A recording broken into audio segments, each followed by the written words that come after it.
Story RH, le podcast RH qui ne vous raconte pas d'histoire. Bienvenue à toutes, bienvenue à tous. History is made of stories. Dans cet épisode, nous allons vous inviter à critiquer la critique systématique du système, coupable facile qui arrange bien. Quand on voit ce qu'on voit, que l'on entend ce qu'on entend et qu'on sait ce qu'on sait, on a raison de penser ce qu'on pense, disait Pierre Dac. Moi je pense que c'est la faute au système. Les temps sont durs, votez mou. M-O-U. Le mouvement ondulatoire unifié, disait-il aussi. Mais quand la pensée est molle, on vote dur, parce que ça rassure. À chaque chose, sa cause, à chaque peine, son coupable. Qu'on le pende haut et court, qu'on le couvre de goudron et de plumes, le coupable, je le connais, je te le redis, c'est le système. C'est la faute au système. C'est quoi l'histoire ? La critique est toujours facile, dit-on, et surtout celle de ce qu'on connaît pas. Mais comment en vouloir à celui ou celle qui s'indigne devant des faits lorsque ceux-ci ont des conséquences lourdes sur les personnes ? Oui, on s'indigne et on cherche alors un coupable à ce qu'on juge comme inacceptable. Et c'est là où le système est un coupable facile, tout trouvé. Il fait aucun doute qu'un phénomène observé peut avoir des causes dites systémiques. Et en d'autres termes, les causes profondes peuvent tout à fait être inhérentes au système incriminé. Un ensemble de pratiques managériales, par exemple, source de mal-être au travail, et qui sont les conséquences d'un modèle organisationnel. Le modèle organisationnel et ses dérivés managériales forment en effet un système. Mais dans ce type de situation, on les identifie, on les nomme. On décrit les mécanismes en jeu, on dit pas c'est la faute au système. En fait, ça appelle deux remarques. La première, c'est que le système, ce truc qu'on pointe du doigt, c'est un ensemble abstrait. Parfois, il n'existe pas en tant que tel. En d'autres termes, ce que l'on nomme système n'est qu'un fantasme. Et parfois, il existe en tant que système, c'est-à-dire en tant qu'ensemble d'éléments plus ou moins coordonnés entre eux, mais qui forment indéniablement un tout, avec ses propres caractéristiques. Un système de management, par exemple. Mais dans tous les cas, on désigne un coupable anonyme et immatériel. Tiens, va taper sur la tête du système pour lui dire que tu es mécontent. J'ai tapé sur le système d'information, ça détend. Ouais, ça arrange bien en fait. Ça affranchit de désigner les personnes qui pensent la chose qu'on accuse, qui la pilotent ou qui la mettent en œuvre. Le système est coupable.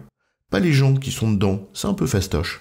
La technique est vieille comme le monde. Rappelle-toi le discours de la servitude volontaire de la Boétie. Il rappelle que, sans une forme de complicité des sujets, le système tyrannique ne perdurerait pas si facilement.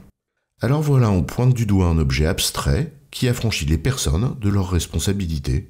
C'est la faute du système d'information ? Ou plutôt celle des personnes qui en ont pensé l'architecture et piloté l'urbanisation, conduisant à ce que le dit système ait des propriétés spécifiques, dont on subit les conséquences quand elles sont inadaptées. La seconde remarque relève de la confusion entre le système et ses dérives. On subit les conséquences des dérives de la chose et on accuse la chose, pas ses dérives. Comme si c'était la chose dans son essence qui était responsable, donc mauvaise, donc à bannir ou à changer. Pourtant, ce sont bien les dérives qui sont en cause, les excès et les exagérations, les limites du raisonnable dépassées. Quand on veut tuer son chien, on dit qu'il a la rage. C'est la faute au capitalisme ? Ou aux dérives d'un capitalisme ultralibéral, sans véritable contre-pouvoir ? C'est la faute aux actionnaires ? Ou à l'allégeance déséquilibrée qu'on prête à la satisfaction de leurs intérêts ? C'est la faute au processus ? Ou du fait qu'on les ait poussés à leur paroxysme, au point de nous étouffer dans une bureaucratie taylorienne digne de Brésil ? La liste pourrait être longue et on va s'arrêter là. Ce qui nous intéresse ici, ce n'est pas la confusion en tant que telle, ni la naïveté ou le cynisme qui peuvent y présider parfois, mais le fait qu'elle affranchit implicitement celles et ceux qui sont à l'origine des dérives en question. Le système, qu'il soit capitaliste, organisationnel, managérial, d'information, que sais-je encore, a par nature des caractéristiques et des propriétés. Et ce sont bien des personnes, en toute conscience ou naïvement, qui utilisent ces caractéristiques au point parfois de laisser des dérives fâcheuses s'installer, puis s'amplifier. Et après, on en paye les pots cassés. Alors on gueule contre le système. Et hop, on jette le bébé avec l'eau du bain, plutôt que de chercher à comprendre d'où proviennent les dérives. On confond la chose et sa dénaturation.